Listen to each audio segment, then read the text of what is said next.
Hey everybody, Crystal here, founder and owner of Analytic Advisors Financial Services, also known as AAFS. If you are new here, welcome. Please don't forget to hit that subscribe, like, or notification bell so you can receive all the latest, greatest videos that's up and coming. I am a financial consultant and I assist and help small businesses create good financial plans, strategic growth, and really take the stress out of the day-to-day emotions surrounding around finance. I know sometimes it's daunting and we don't want to deal with it, but today's video is going to be my 5 tips in 10 minutes. So let's get started. 5 simple steps every business owner should take once you receive the funding, because a lot of us, whether you have what they call angel investors, silent investors, or you receive bank funding, you receive the funding and now what? You have to have some kind of a plan. And I'm sure, especially if you receive banking funding, you should have already presented some type of a financial trajectory or plan so your stakeholders have an understanding of, one, how you're going to pay them back, and two, what is your growth plan? What strategic plan do you have to grow the business? So let's just not forget that that's a key important factor. But the catch here is, when you receive the funding, what are some steps that you can take to stay on top of the finance? Tip number 1, start with a spreadsheet. It sounds like, oh, really? Just start with a spreadsheet? Yeah, start with a spreadsheet.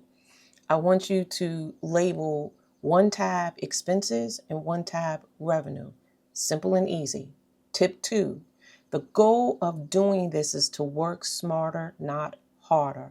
I want you to break your expenses into simple, high level categories like supplies, materials, staffing, services. I'm telling you, just start small. Don't make it convoluted. If you are already a QuickBooks subscriber, excellent, because you probably already had to create some of those categories. What I like about the spreadsheet, you can also do Google spreadsheets. You can always keep that on in your phone, so whenever you're on a go, you have it with you. Um, We'll grow the details later. The goal here is to create some level of consistency, which now segues into tip number 3. Every sale counts. So now on the revenue, I don't care if it's a $5 sale. I want you to record that particular sale. Here are 3 entities I want you to make sure you capture for every sale: the customer name, the type of service or product that was sold to that customer, and the month that you sold it in, or what they bought. The description and the product sold can be one and the same. If you say, for example, with my business, I have a service, financial growth strategy, I'll list that service. And if they wanted something that was more a la carte, I'll put a description on what that a la carte service was. So just keep that in mind. The date. And I don't want you to get so focused on January 4th or January 5th or January 6th. You can do a high level. Just list out what the revenue and what the expenses were incurred in the month that incurred. So you can do May 1st, do May 1st for the whole month. All I want you to do in these 3 simple steps is just capture your expenses and capture your revenue, which now leads into tip number 4.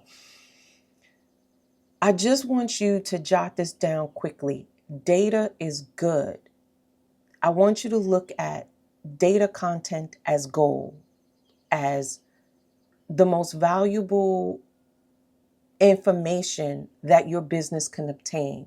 You'll have unexpected expenses, and you may have services and products that you may have discounted. I want you to quickly jot that down. That's the whole goal. We're creating content. What we're creating is financial history. Now, which leads me into tip number 5. Don't wait for don't wait to do this at the end of the month. I don't want you to wait for end of the month surprises. I'm highly recommending that you look at your expenses on a weekly basis and your revenue on a weekly basis. Jot it down.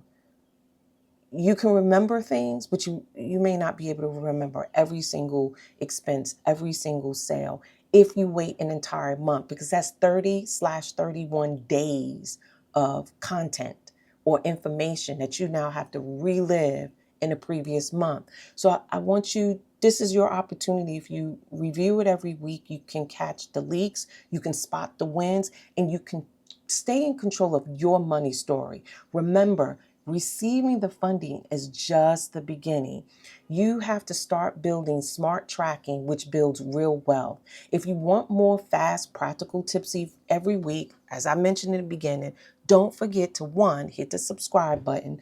If you love this video, don't forget to hit like. And if you want to see the new upcoming videos, don't forget to hit that notification bell. I have a follow-up video after you have time to go through and record all of your expenses and revenue. I don't want to dump all of this on you all on one day. And here's a small exercise. Build that out.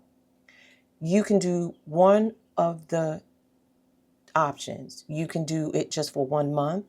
You can do it for 2 months, or you can do it for the whole quarter. And this way you can get a high level trajectory understanding of how much expenses went out each month and where your expenses were incurred and how much revenue you brought in and who were your high revenue um, um, outliers. For example, was it services? Was it your products? Was it, let's say, your coffee mugs? Did you sell more than you did last month? This is what that goal here is. Create that financial understanding so we can start creating financial narrative. Again, Crystal Jones, Analytic Advisors, Financial Services, your financial consultant.